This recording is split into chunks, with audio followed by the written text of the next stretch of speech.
ఆంధ్రప్రదేశ్ రాష్ట్రంలో గౌరవ ముఖ్యమంత్రి శ్రీ నారా చంద్రబాబు నాయుడు గారు, గౌరవ ఉప ముఖ్యమంత్రి వర్యులు శ్రీ కొణిదెల పవన్ కళ్యాణ్ గారు, మన ప్రధానమంత్రి వర్యులు శ్రీ నరేంద్ర మోడీ గారి ఆధ్వర్యంలో ఆంధ్రప్రదేశ్లో అద్భుతమైనటువంటి ఒక సుపరిపాలన మనందరం కూడా అనుభవిస్తున్నాం. ఈ యొక్క సుపరిపాలనలో భాగంగా గతంలో ఎన్నడూ లేని విధంగా ముఖ్యమంత్రి గారి సహాయ నిధి నుండి సుమారు ఇప్పటి వరకు ఈ యొక్క నా ద్వారా స్థానిక శాసనసభ్యుడైన నా ద్వారా సుమారు 15 కోట్ల రూపాయలని ప్రజలందరికీ కూడా బత్తుల వెంకటలక్ష్మి గారు ఇంటింటికి తీసుకెళ్లి బాధిత కుటుంబాలకు అందజేయడం జరిగింది.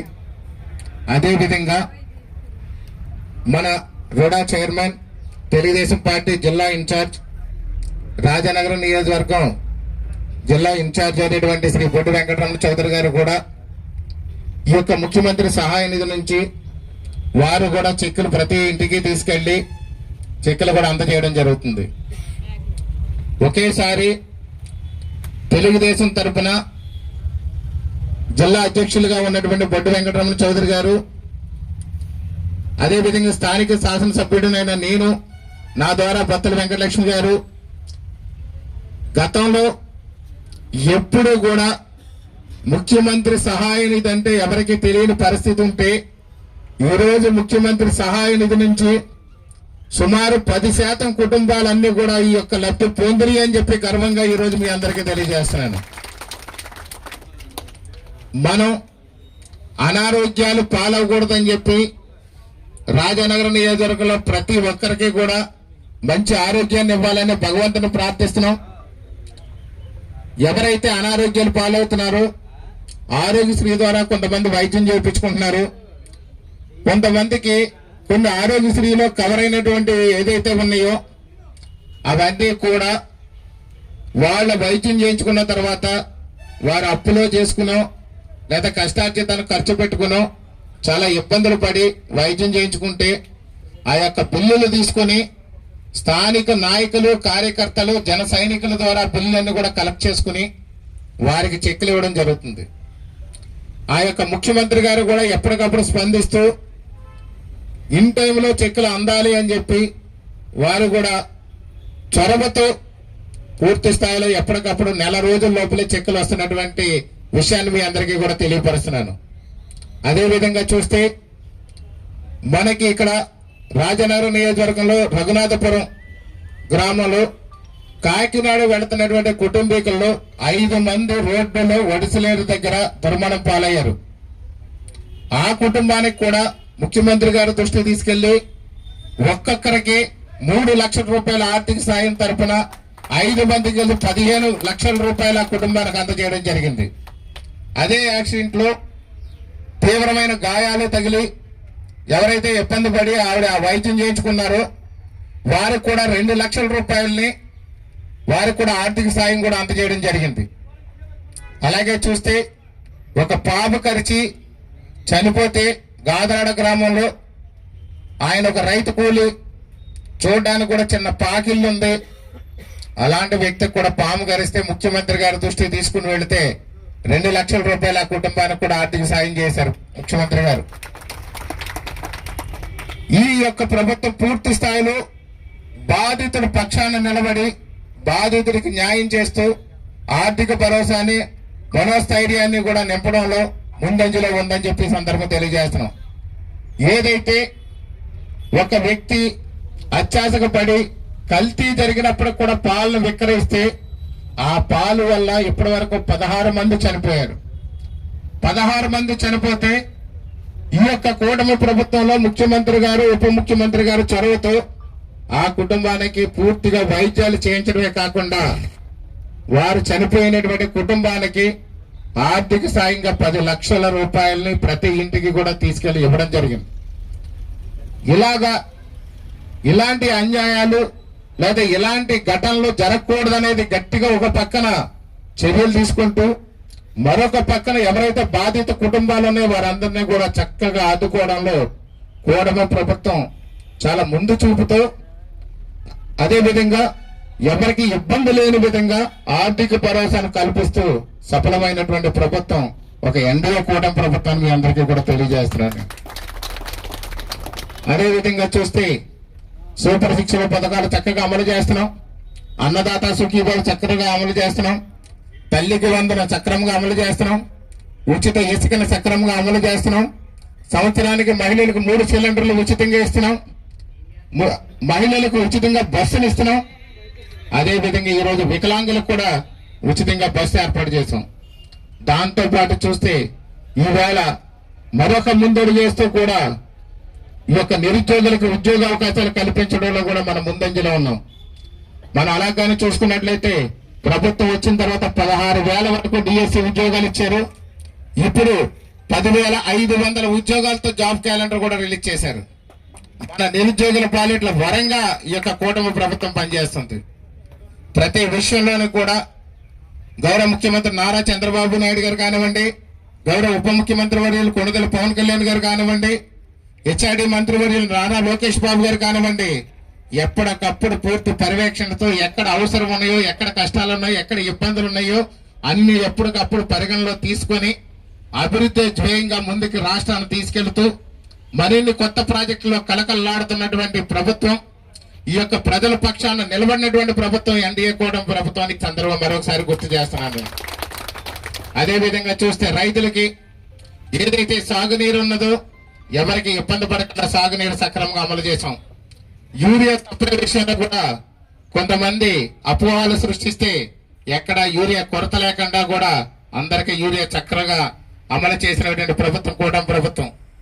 ఆ రోజున యూరియా కొరతుందని సృష్టిస్తే గత ఏడాది కంటే కూడా ఈ ఏడాది 2 రెట్లు యూరియాను అధికంగా మనం ప్రజలకు అందజేయడం జరిగింది. ఈవేళ చూస్తే రైతన్నల ఇళ్ల దగ్గర కూడా యూరియా మిగిలిపోయిన పరిస్థితి ఉంది. సాగునీరు విషయంలో కూడా ఎక్కడ ఇబ్బంది రాకుండా చేశాం.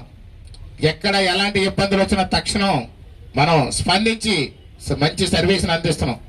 అదేవిధంగా చూస్తే రోడ్లు కూడా పూర్తి స్థాయిలో మనం పనులు మొదలు పెట్టాం. ఇప్పటికే కొన్ని రోడ్లన్నీ కూడా పూర్తయినాయి. ఇంకా పూర్తి అవుతున్నటువంటి రోడ్లు ఉన్నాయి. కొత్త ప్రాజెక్టులు వస్తున్నాయి. కొత్తగా కూడా రోడ్లు కూడా మనం ప్రారంభిస్తున్నాం. అలాగే డ్రైన్స్ కూడా ప్రారంభిస్తున్నాం. మన పార్లమెంట్ సభ్యురాలు పురంధేశ్వరి గారు కూడా అద్భుతంగా మనకు సహకారం అందిస్తున్నారు. కోరుకొండ లక్ష్మీ నరసింహస్వామి గుడికి రెనోవేషన్ కి వారు పూర్తి స్థాయిలో పనిచేస్తూ కూడా త్వరలో గ్రాంట్ కూడా వచ్చింది. ఆ గ్రాంట్ వచ్చింది టెండర్ పిలిచే దశలోకి తీసుకొచ్చారు వారు. అలాగే పాండాల కొండని కూడా డెవలప్ చేయాలని వారు కృషి చేయడం చాలా అభినందనీయం విషయం.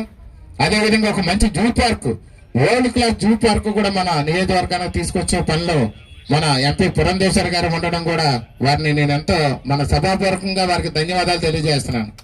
ప్రతి విషయంలో పుష్కరాల విషయంలో కూడా చూస్తే ఏదైతే మనకు రోడ్లు డ్రైన్లు పెండింగ్ ఉన్నాయో అవన్నీ కూడా పుష్కర గ్రాంట్ లో పూర్తి చేస్తామని మరొకసారి మీ అందరికీ కూడా తెలియజేస్తున్నాను. అభివృద్ధికి పేరు రాజానగరం కాబోతుందని చెప్పి మీ అందరికీ మరొకసారి గుర్తు చేస్తున్నాం.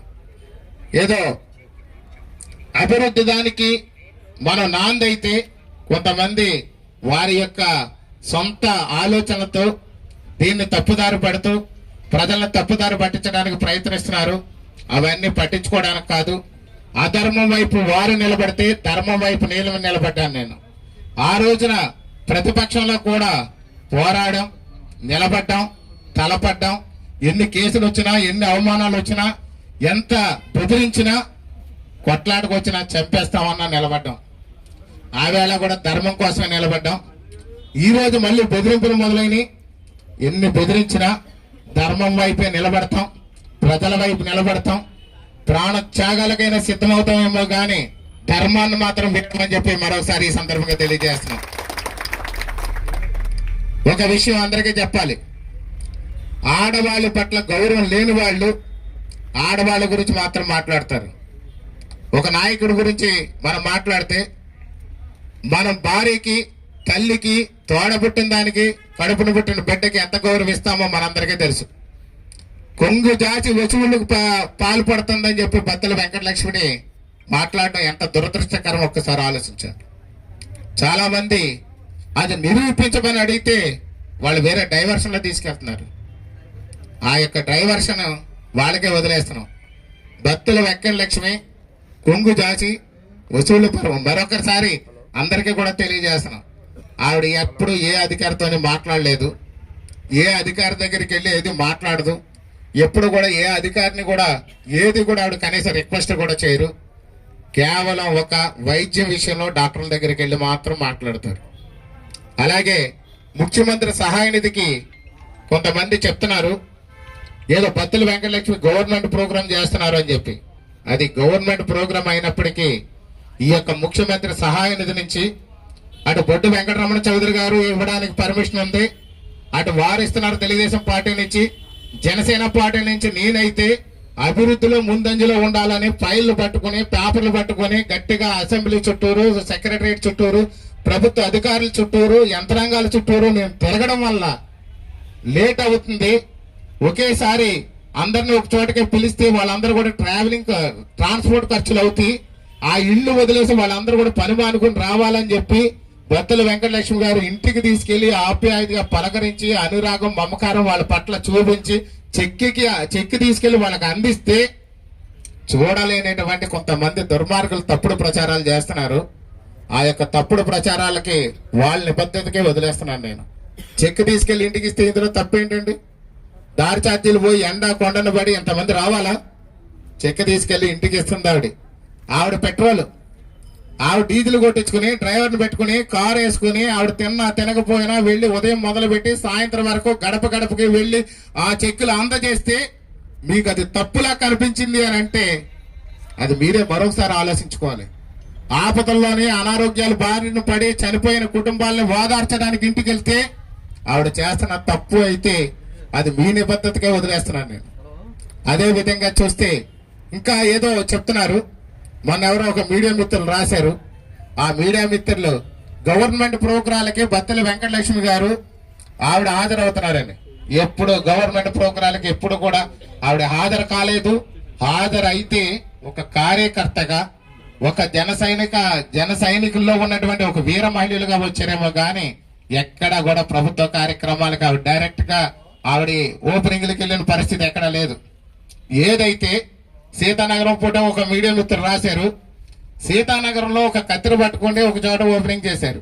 అది వాస్తవం, మీకు కూడా చెప్పాలి. అది ఎలాంటి వాస్తవం అని అంటే బీజేపీ ఇన్ఛార్జిగా ఉన్నటువంటి నీరుకొండ వీరన్ చౌదరి గారు వారి యొక్క దాతృత్వంతో, వారి కుటుంబ సభ్యులు, వారి బంధువుల యొక్క దాతృత్వంతో ఒక స్కూల్ బిల్డింగ్ నిర్మాణం చేశారు. వారు స్కూల్ బిల్డింగ్ నిర్మాణం చేసి ఆ నిర్మాణానికి ఆ రోజున పురంధేశ్వరి గారు, ఎంపీ పురంధేశ్వరి గారిని నన్ను ఆహ్వానించారు. ఆ రోజున ఆ నిర్మాణానికి నేను ఎంపీ పురంధేశ్వరి గారు వెళ్ళి దాన్ని ప్రారంభించాం. ఇప్పటికి కూడా వారి సొంత నిధులతో ఆ యొక్క బిల్డింగ్ నిర్మాణం చేశారనేది ఇప్పటికి కూడా అక్కడ ఉంది. ఆ తర్వాత మరొకసారి అవకాశం ఇస్తూ తెలుగుదేశం పార్టీ తరఫున శ్రీ బొడ్డు వెంకటరమణ చౌదరి గారికి, అలాగే జనసేన పార్టీ తరఫున బత్తల వెంకటలక్ష్మి గారికి మరొక బిల్డింగ్ నిర్మాణం చేసి మీ ఇద్దరు చేతుల మీదుగా ఓపెన్ చేయాలని దాత కోరితే ఆవిడ ప్రారంభోత్సవానికి వెళ్ళారు. అది గవర్నమెంట్ ప్రోగ్రాం కాదు, మీడియా మిత్రులు సరి చేసుకోవాలని చెప్పి మీ అందరికి కూడా తెలియజేస్తున్నాను. నేను ఎప్పుడు కూడా నా కుటుంబ సభ్యుల్ని రాజకీయాలకి వాళ్ళు ఎక్కడ ఇన్వాల్వ్మెంట్ ఉండదు. ఇక్కడ రాజానగరం నియోజకవర్గంలో చూస్తే గతంలో చూస్తే నలుగురు ఉండేవారేమో, కానీ ఇక్కడ ఒకడే ఎమ్మెల్యే. రాజానగరం నియోజకవర్గంలో ఉన్న తెలుగుదేశం, జనసేన, భారతీయ జనతా పార్టీ నాయకులందరూ కూడా ఇప్పుడు ఎమ్మెల్యేలే. ఎక్కడ ఎలాంటి దోపిడీకి పాల్పడరు, కేవలం సేవ మాత్రమే చేస్తారు. దోపిడీకి పాల్పడే ఎమ్మెల్యేలు గతంలో ఉండేవారేమో కానీ మా యొక్క భారతీయ జనతా పార్టీ, తెలుగుదేశం, జనసేన ప్రతి కార్యకర్త, ప్రతి వీర మహిళ, ప్రతి సానుభూతి పరుడు కూడా ఇక్కడ ఎమ్మెల్యే. కేవలం సేవ చేయడానికి నాతో సహా. నా కుటుంబ సభ్యులు, నా అన్న తమ్ముడు ఎక్కడ ఇన్వాల్వ్మెంట్ లేదు, నా భార్య బామ్మడితో ఎక్కడ ఇన్వాల్వ్మెంట్ లేదు. కేవలం సేవకు మాత్రమే మేము ఇన్వాల్వ్మెంట్ ఉన్నాం. నా భార్య కూడా సేవే చేస్తుంది. తనకు పదవులు అక్కర్లేదు, తనకు లేకపోతే పథకాలు అక్కర్లేదు, తనకి ఏది అవసరం లేదు. కానీ ఎలక్షన్లో ప్రతి గడప నేను ఎక్కాను, సొంత ఆడబడుచులా స్వీకరించారు. ఈ యొక్క రాజానగరం నియోజకవర్గంలో ఉన్నటువంటి 98,000 గడపలో నేను 3 సార్లు ఎక్కాను ఒక్కొక్క గడప అని. అలాంటప్పుడు వాళ్ళకి ఆపద వచ్చినప్పుడు నేను ఉండాలి అని చెప్పేసి ఆవిడ ముందుకు వస్తాం నేరమా అని చెప్పి మిమ్మల్ని అడుగుతున్నాను. సేవ చేయడానికి ముందుకు రావడం నేరమా? నేరం అని మీరు భావిస్తే ఖచ్చితంగా ఆవిడ గృహిణిగానే ఉంది 25 ఏళ్ళు, ఇప్పుడు కూడా ఆవిడ గృహిణిగానే ఉంటుంది. దయచేసి తప్పుడు ప్రచారాలు చేసి లబ్ధి పొందాలని మీరు అనుకోవచ్చు. అలాగే ఇంకొక ఆయన మాట్లాడుతున్నారు, బలరామకృష్ణ అక్రమాలు, అన్యాయాలు, దోపిడీలు, దౌర్జన్యాలు. ఇది గతంలో ఉండేది రాజనగరం నియోజకవర్గంలో. బ్లేడ్ బ్యాచీలు, ఎక్కడ చూసినా బ్లేడ్ బ్యాచ్, ఎక్కడ చూసినా గంజాయి బ్యాచ్ ఉండేది. అప్పుడు ఎక్కడ చూసినా భూ కబ్జాలు, స్థల కబ్జాలు, ఎక్కడ చూసినా భయంకరమైన దోపిడీలు. మీరు దోచేసిన కొండలన్నీ కూడా ఎదురుగుండా కనిపిస్తున్నాయి. మీరు దోచేసినటువంటి ఇసుక గురించి ప్రజలందరికీ తెలుసు. మీరు చేసిన భూ కబ్జాల గురించి ప్రజలందరికీ తెలుసు. మీరు చేసిన స్థల కబ్జాల గురించి ప్రజలందరికీ తెలుసు. మీరు చేసిన రౌడీయిజం గురించి కూడా అందరికీ తెలుసు. మీరు చేసిన దౌర్జన్యాల గురించి అందరికీ తెలుసు. మీరు పెట్టిన అక్రమ కేసులు ఎన్నోన్నాయో మీరే చెక్ చేసుకోవచ్చు. మీరు పెట్టిన అట్రాసిటీ కేసులు, అక్రమ అట్రాసిటీ కేసులు ఎన్ని పెట్టారో, ఎంతమంది తల్లిదండ్రులు ఈ యొక్క ఆవేదన ఉందో మరొకసారి గుర్తు చేస్తున్నాను మీకు. మా ప్రభుత్వం వచ్చిన తర్వాత నేను గాని, బొడ్డు వెంకటరమణ చౌదరి గారు గాని, తెలుగుదేశం నాయకులు గాని, జనసేన నాయకులు గాని, భారతీయ జనతా పార్టీ నాయకులు గాని ఎక్కడైనా ఎవరి మీదైనా ఒక అక్రమ కేసు కానీ, ఒక అట్రాసిటీ కేసు కానీ పెట్టారా అని మిమ్మల్ని ఒక్కసారి ప్రశ్నిస్తున్నాను నేను. ఒక్కసారి ఆలోచించండి. మనకి 3 పోలీస్ స్టేషన్లు ఉన్నాయి రాజనగరం నియోజకవర్గంలో. ఒక్క అక్రమ కేసు, ఒక్క అట్రాసిటీ కేసు. కేవలం మమ్మల్ని తిట్టితే, నన్ను తిట్టిన వాళ్ళను, బత్తుల వెంకటలక్ష్మి తిట్టిన వాళ్ళను, లేకపోతే మా నాయకులు తిట్టినప్పుడు కానీ కనీసం పోలీసు స్టేషన్ కన్నా పిలిచారా ఇప్పటి వరకు? మా ఫ్లెక్స్లు చింపెత్తేనో, మా ఫ్లెక్స్లు కోసేస్తేనో, లేదా మా ఫ్లెక్స్లు తగలబెడతానో మేము ఎప్పుడైనా వచ్చామా? పోలీస్ స్టేషన్ తీసుకెళ్లి ఎప్పుడైనా పిలిపించారా? మరి ఇంకెక్కడ ఉంది? చిన్న ఉద్యోగం నుంచి పెద్ద ఉద్యోగం వరకు దోపిడీ అని అంటున్నారు. ఎవరి దగ్గరైనా 100 రూపాయలు తీసుకున్నట్టు మీరు ఎవరైనా ఏ ఉద్యోగస్తుడైనా ఒక్కసారి చెప్పమనండి. అసలు ఉద్యోగాలు చేసేవాళ్ళు వాళ్ళ ఉద్యోగాలు వాళ్ళు చేయమని ఒత్తిడి చేస్తున్నాం తప్ప ఏ రోజు పిలిచేది. కానిస్టేబుల్ దగ్గర నుంచి మొదలుపెట్టి డిఎస్పీ దాకా అక్రమ వసూళ్లు అంటున్నారు. ఎక్కడ వసూళ్లు? ఉన్న అలవాట్లని మా మీద రుద్దొద్దని మరొకసారి మీకు తెలియజేస్తున్నాను. మీకున్న అలవాట్లు ఇవన్నీ దోచేస్తాం, దాచేస్తాం, బెదిరిస్తాం అనేది మీ అలవాట్లు. ప్యాకెట్ల గురించి మాట్లాడుతున్నారు. నియోజకవర్గంలో ఎక్కడైనా ఎవరి ఇంట్లో అయినా వాళ్ళ ఇళ్లలో ఎప్పుడైనా సరదాగా ఆడుకున్నారేమో కానీ ప్యాకెట్లు ఎక్కడ ఉన్నాయి? కోడి పందాలు ఎక్కడ ఉన్నాయి? గుండాట్లు ఎక్కడ ఉన్నాయి? ఇక్కడ క్యాబరేజ్ డాన్సులు ఎక్కడ ఉన్నాయి? కనీసం గ్రామాల్లో ఇక్కడ ఉన్నటువంటి పెద్దలందరికీ, నాయకులకి, ఇక్కడ ఉన్న వీర మహిళలకి, అక్క చెల్లెమ్మల్ని నేను ఒకటి అడుగుతున్నాను. మీ గ్రామాల్లో కూడా జాతర చేసుకుంటే కూడా అశ్లీలంగా ఉంటాయని రికార్డింగ్ డాన్సులు కూడా పర్మిషన్ ఇవ్వకుండా మిమ్మల్ని అందరినీ ఇబ్బంది పెట్టిన నాయకుడు నేనైతే మేము రికార్డింగ్ డాన్సులు వేస్తున్నామని చెప్పి తప్పుడు ప్రచారం చేస్తారు. ఆయన ఎందుకు చేసుకుంటున్నారో తెలియదు. ఎప్పటికే బెదిరిస్తున్నారు, ఇంటికి వచ్చి చంపేస్తాం అంటున్నారు. గతంలో ఏదో చెప్పారు అనంటే ఏదో అనుకుంటున్నాం. మా మంచితనాన్ని అలుసుగా చూస్తున్నారు. అధర్మం వైపు మీరు ఎప్పుడు నిలబడి ఉన్నారు, ధర్మం వైపు మేమున్నాం. ధర్మంలో నేను కానివ్వండి, బత్తుల వెంకటలక్ష్మి గారు కానివ్వండి, ప్రాణ త్యాగానికైనా సిద్ధం, కానీ ధర్మాన్ని మాత్రం విడిచిపెట్టమని మరొకసారి గుర్తు చేస్తున్నాను. ఇంకొక ఆయన మాట్లాడుతూ దేవుడి మీద నమ్మకం లేదంటాడు. దేవుడి మీద నాకు నమ్మకం ఉందో లేదో ఉభయ గోదావరి జిల్లాల్లో, ఉమ్మడి ఉభయ గోదావరి 2 జిల్లాలు వెళ్ళి అడిగితే ఏ మూలనున్నా సరే చెప్తారు దేవుడి మీద నమ్మకం ఉందో లేదో. ఆనాడు నేను ఎప్పుడో ఇప్పటికి 13 ఏళ్ల కిందట రాజకీయాలు అంటే ఏంటో తెలియదు. రాజకీయాల్లోకి వచ్చి 5 ఏళ్ళు అయింది. 13 ఏళ్ళ కిందటే 54 దేవాలయాలు నిర్మాణం చేసిన వ్యక్తి నేను. అలాంటి 54 దేవాలయాలు నిర్మాణం చేసి నేను నాకున్నటువంటి భక్తి ఏంటో నేనెవరికి మీకు చెప్పనవసరం లేదు. అలాగే మా అమ్మ క్రైస్తవ మతం తీసుకుందని చెప్పి ఆవిడ 3 రోజులు పేదర్లో పెట్టి ఇంటి దగ్గర అందరిని, మా యొక్క బంధుమిత్రులందరినీ కూడా కన్విన్స్ చేసి క్రైస్తవ సాంప్రదాయంలో ఆవిడకి అంత్యక్రియలు చేసి ఆవిడ పేరు మీద గాదరాల్లో చర్చ్ కట్టించాను. ఆ రోజు రాజకీయాల్లో లేదు. అంటే ఏ మతానికి వ్యతిరేకం కాదు. నా మతాన్ని నేను ఫాలో అవుతాను. నా మతాన్ని నేను ప్రార్థిస్తాను. నా మతాన్ని గౌరవిస్తాను, పూజిస్తాను. అలాగే పరమతాన్ని గౌరవించే సంస్కృతి, సాంప్రదాయం ఉన్నటువంటి వ్యక్తిని నేను. వాళ్ళ గురించి మనం మాట్లాడుకోవడం అవసరమా అని ఇంకొకసారి ప్రశ్నిస్తున్నాను. అలాగే చెరువులు దోసేస్తున్నారు. ఎవరో బలహీనుడైనటువంటి ఎవరన్నా ఒకళ్ళు తీసుకుని చెరువులు దోసేస్తున్నారని చెప్తున్నారు. నాకు చెరువులు దోయాల్సిన అవసరం లేదు. నాకు ఈ యొక్క రాజకీయం మీద డబ్బులు సంపాదించుకోవాల్సిన అవసరం నాకు లేదు. ఎందుకంటే భగవంతుడు చాలా ఇచ్చాడు. నేనే ప్రజలకు ఏదైనా నా దగ్గర నా కష్టార్జితంలో నుంచి ఇవ్వడం నాకు అలవాటు తప్ప ప్రజల కష్టార్జితం తీసుకునే అలవాటు నాకు లేదు. కానీ మీరు ఎక్కడి నుంచి జీవిస్తున్నారు అనేది మీరు ఒకసారి చెక్ చేసుకోండి. నేను పనిచేసేది, నాకు ఒక కంపెనీ ఉంది, నాకు వ్యాపారం ఉంది. వ్యాపార రంగంలో ఇప్పుడు మానేశాను, కానీ వ్యాపార రంగంలో అభివృద్ధి చెందిన వ్యక్తిని నేను. వ్యాపారం చేసే డబ్బులు సంపాదించు. ఆ యొక్క వ్యాపారం చేసే నేను ట్యాక్స్లు కూడా సంవత్సరానికి ఎంత కడతానో ఒకసారి మీరు చూసుకుంటే, నా ఫైల్ చూసుకుంటే అది ఎఫిడవిట్లో ఉంటుంది. ఒకసారి మీరు కళ్ళెట్టి చూస్తే మీ అందరికీ కూడా కనిపిస్తుందని చెప్పి వాళ్ళకి చెప్తున్నాను, మీకు కాదు. నా ఎఫిడవిట్లో ఎంత ట్యాక్స్లు కట్టానో చూడండి. నాది ట్యాక్సిబుల్ ఇన్కమ్. మా ఆవిడ ముక్కు పిడక కూడా అకౌంట్లో ఉంటుంది. మీ దరిద్రానికి మీరు అధికారంలో ఉన్నప్పుడు 5 సార్లు నా మీద రైడింగ్ చేస్తే కూడా రూపాయి ట్యాక్స్ రాకుండా నిలబడ్డాను. నేను ధైర్యంగా ఉన్నాను. 5 సార్లు మీరు రైడింగ్ చేయించారు. మీ యొక్క నైజం అంతే. పక్కోడు బాగుపడకూడదు, పక్కవాడు బాగుపడకూడదనే మీరు ఎప్పుడు పనిచేస్తారు. నేను పక్కవాడు కూడా బాగుండాలని నేను పనిచేస్తాను. ఆ పని చేయడం కోసం భగవంతుడు నన్ను ఆశీర్వదిస్తున్నాడు. మీరు అధోగతి పాలైపోతున్నారు. కాబట్టి ఇలాంటి దుర్మార్గుల గురించి ఎంత మాట్లాడుకున్నా కానీ మన సమయం వేస్ట్. అలాగే చెరువుల గురించి మాట్లాడుతున్నారు. రైతు సోదరులు అందరూ అడిగితే మా చెరువులు ఈ యొక్క పూడికలతో తూముల కంటే పైకి వచ్చేసి మేట పెట్టేసినాయి.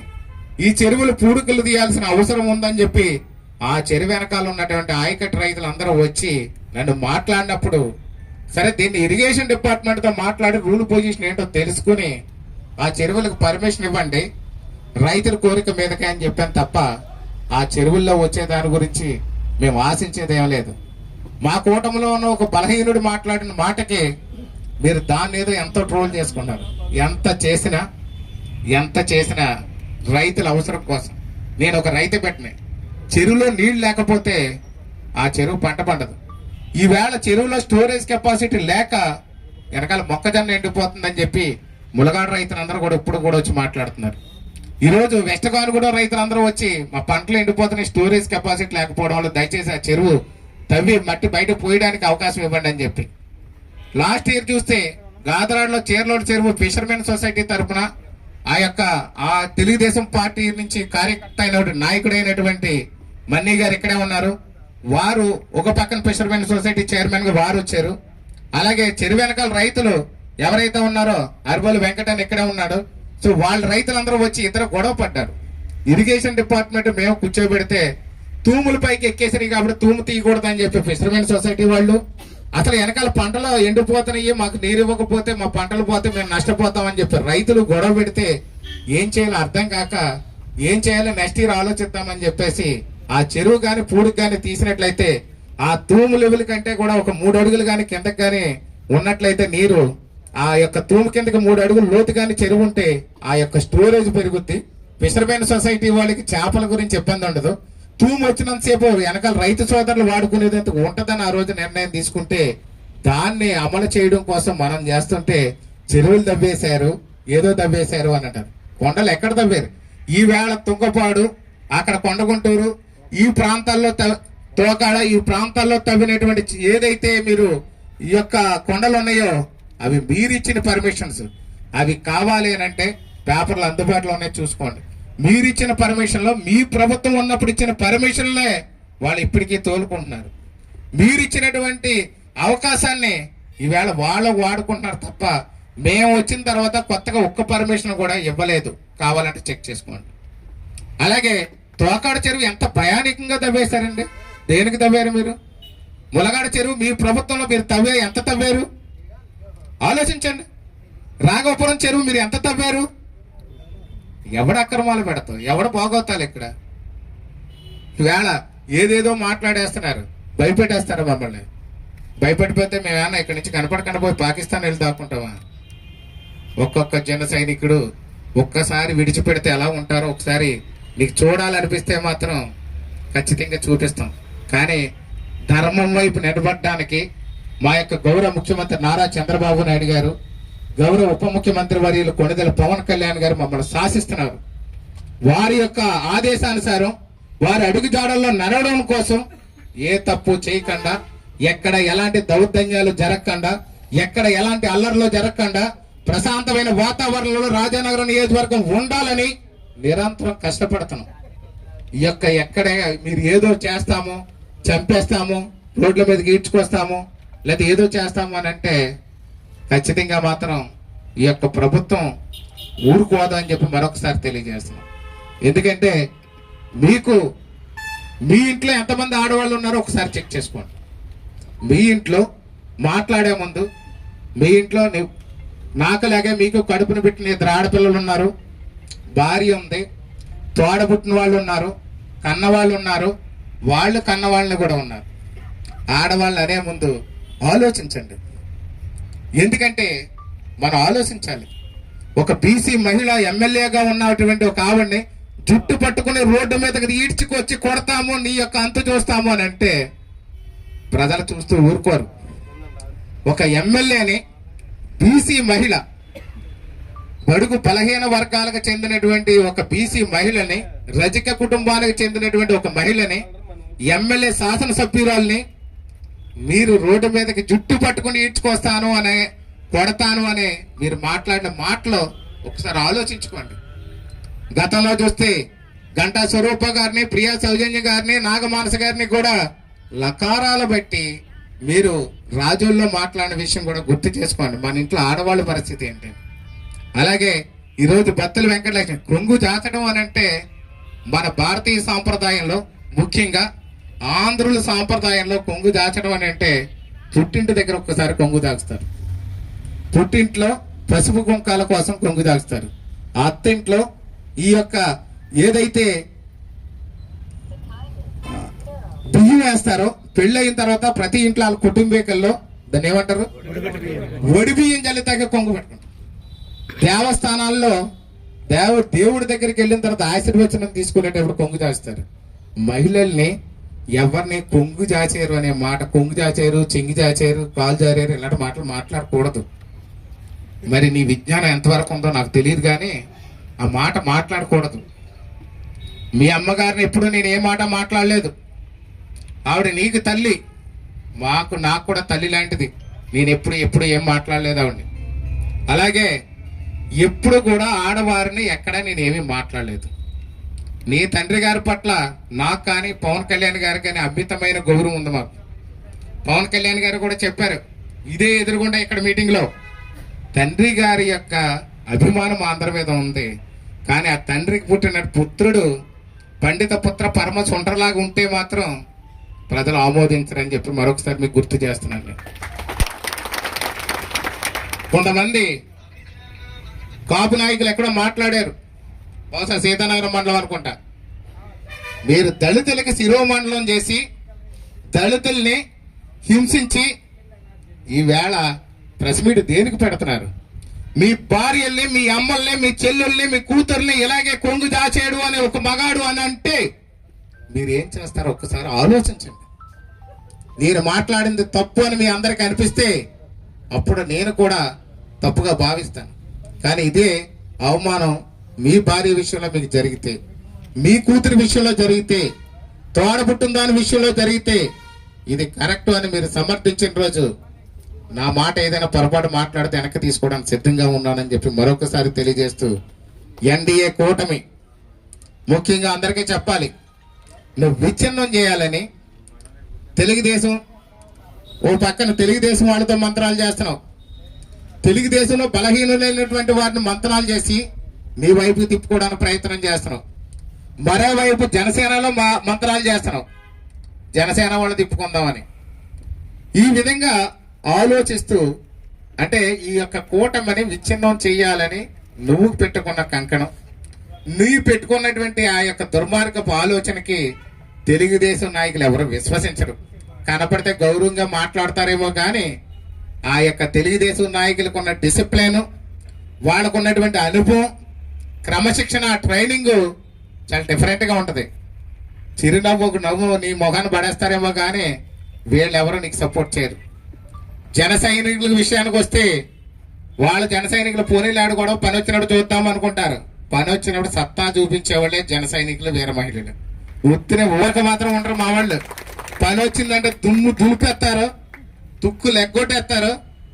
ఎప్పుడు కూడా ప్రతిరోజు మేము ప్రెస్ మీట్లు పెడతాం అని ఒత్తిడి చేస్తుంటే కూడా నేనే వాళ్ళని మనం ప్రెస్ మీట్లు పెట్టిన అవసరం లేదు, వాళ్ళ పాపాన్ని వాళ్ళు పోతారు, మనం మంచి చేద్దాం, ప్రజలకి మనం మంచి చేయడానికి వచ్చాం, ప్రజలను ప్రేమిద్దాం, గౌరవిద్దాం, అభివృద్ధి చేయడానికి మనమంతా కృషి చేద్దాం, అంతే తప్ప విధ్వంసాలకు మన కారణం కావద్దు.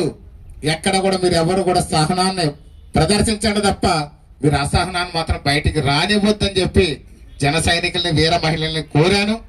వాళ్ళు ఇప్పటికే చాలా వేడి మీద ఉన్నారు. ఎంత వేడి మీద ఉన్నా మా వాళ్ళు రప్పగాళ్ళు కాదు, ఎవరిని చంపేయరు, ఎవరిని పొడి చేయరు. మా వాళ్ళకి గంజాయి అలవాటు ఉండదు, లేడు బ్యాచ్ వాళ్ళు మా దాంట్లో లేరు. ఎక్కడ భూ కబ్జాలు చేయడం మా వాళ్ళకి రాదు, చేయరు. స్థల కబ్జాలు చేయరు, రాదు. దోపిడీలు రావు. మా వాళ్ళు ఎవరు కూడా జనసేనలో కొండలు కొట్టడం, చెరువులు కొట్టడం, లేకపోతే ఇసుక వ్యాపారాలు చేయడం రాదు. లంచాలు అడగడం రానివ్వరు. వాళ్ళకి అవసరం లేదు. కష్టపడి కూలి చేసుకునైనా గింజనవన్నా తిని బతుకుతారు తప్ప ఏదో పనులు చేయరు మీ పార్టీ వాళ్ళగా. మీరు అందరూ మరొకసారి అర్థం చేసుకోవాలని ఈ అవకాశం ఇచ్చిన పెద్దలకి, ఇక్కడికి హాజరైన ప్రతి ఒక్కరికి కూడా ధన్యవాదాలు తెలియజేసుకుంటూ, బత్తుల వెంకటలక్ష్మి గారు నియోజకవర్గంలో తిరుగుతారు, కార్యక్రమాలు చేస్తారు, సీఎంఆర్ఎఫ్ చెక్కులు ఇంటింటికి పట్టుకొచ్చి ఇస్తారు. మీరు రాసుకుని పెట్టుకోండి. రేపటి నుంచి ఆపద వచ్చిన వాడు ప్రతి ఇంటికి వెళ్ళి తలుపు కొట్టి వాళ్ళకి అవసరమైతే బియ్యం, డబ్బులు, సేవ ఏదో కార్యక్రమాలు చేస్తానే ఉంటారు. ఆవిడే తట్టుకోవడం మీకు కష్టం. చివరికి ఒక మాట, లాస్ట్ లో కూడా ఆవిడతోనే పెట్టుకున్నావు, ఆవిడ కోసం నా జీవితం అంకితం, ఆవిడ పెట్టుకున్నావు, తొక్కు పాడేశాం. మరొకసారి ఆవిడతో పెట్టుకుంటే ఎక్కడికి వెళ్తావు ఒకసారి ఆలోచించుకో. ఒక్కసారి ఆవిడతో పెట్టుకున్నావు, బత్తుల బలరామకృష్ణ అనేవాడి జీవితం ఎన్ని రకాలుగా ఉన్నా పూర్తిగా అంకితం జన్మనిచ్చిన తల్లికి, కట్టుకున్న భార్యకి. కాబట్టి ఆవిడ కోసం ఎంతకైనా తెగిస్తాను, ఎంతకైనా చేస్తాను, దేన్నైనా ఎదిరిస్తాను. నేను ఆ రోజు నిన్ను వదలలేదు, ఈ రోజు ఎందుకు వదులుతాను? బత్తుల వెంకటలక్ష్మి సేవా కార్యక్రమాలు ఆపడానికి ఎవడు సరిపోడు, ఆపలేడు. వ్యక్తిగత సహాయం చేస్తుంది ఆవిడ, ఇక మీదట చేస్తుంది, చేసి తీరింది. ప్రతి గడప ఎక్కింది, 3 సార్లు ఎక్కింది. ఇంటి ఆడపడుచులాగా ఆదరించారు. ఈవేళ కూడా అదే ఆడపడుచులాగా ఉంటది. ఆవిడ పదవి కోసం కాదు, లేక పవర్ కోసం కాదు, డబ్బుల కోసం కాదు, కేవలం ప్రేమకు ఫిదా అయిపోయింది. బత్తుల వెంకటలక్ష్మి రాజానగరం నియోజకవర్గ ప్రజలకి ప్రేమ, అభిమానాలకు ఫిదా అయిపోయింది. ఈవేళ నా మాట కూడా విందో, ప్రతి ఇంటికి వెళ్తుంది ఆవిడ, పనిచేసి మంచి సర్వీస్ చేస్తుందని మరొకసారి మీ అందరికీ తెలియజేస్తూ, ఈ అవకాశం ఇచ్చినటువంటి పెద్దలకు, ప్రింట్ అండ్ ఎలక్ట్రానిక్ మీడియా సోదరులందరికీ కూడా మరొకసారి హృదయపూర్వక ధన్యవాదాలు తెలియజేసుకుంటూ, జన సైనికులకి, జనసేన నాయకులకి, వీర మహిళలు కూడా మరొకసారి సహనాన్ని పాటించండి. దుర్మార్గులు ట్రాప్ చేసి వాళ్ళ ఉనికిని చూపించడానికి ప్రయత్నం చేస్తున్నారు. దయచేసి ఎవరు కూడా అసహనాన్ని ప్రదర్శించొద్దు. మనం ఎప్పుడు ఎలాగున్నామో అలాగే ఉందాం. ఎక్కడో బలహీనుడు ఒకడు మాట్లాడాడు అని చెప్పి దాన్నే మీరు పట్టుకోవద్దు. బలహీనుడు, దుర్మార్గులు ఇద్దరినే వదిలేసి మన పనులు మనం చేద్దాం. పవన్ కళ్యాణ్ గారి యొక్క ఆశయ సాధనలో మనం పనిచేస్తున్నాం. పవన్ కళ్యాణ్ గారి కోసం పనిచేస్తున్నాం. కూటమి ప్రభుత్వం కూడా ఖచ్చితంగా ఇలాంటి వాళ్ళు ఎంతమంది వచ్చినా ఈ యొక్క జనసేన పార్టీ, తెలుగుదేశం, భారతీయ జనతా పార్టీ, జనసేన 3 కలిసే ఉంటే కలిసికట్టుగా పనిచేస్తాం. అవసరమైతే పదవులు త్యాగం చేస్తాం కానీ ఎట్టి పరిస్థితుల్లో మాత్రం ఆ దుర్మార్గులకు ఇంకొక అవకాశం ఇవ్వని ఈ సందర్భంగా మరొకసారి గుర్తు చేస్తూ, ఈ అవకాశం ఇచ్చిన ప్రింట్ అండ్ ఎలక్ట్రానిక్ మీడియా సోదరులకు కూడా మరొకసారి హృదయపూర్వక ధన్యవాదాలు తెలియజేసుకుంటూ సెలవు తీసుకుంటాం. Thank you.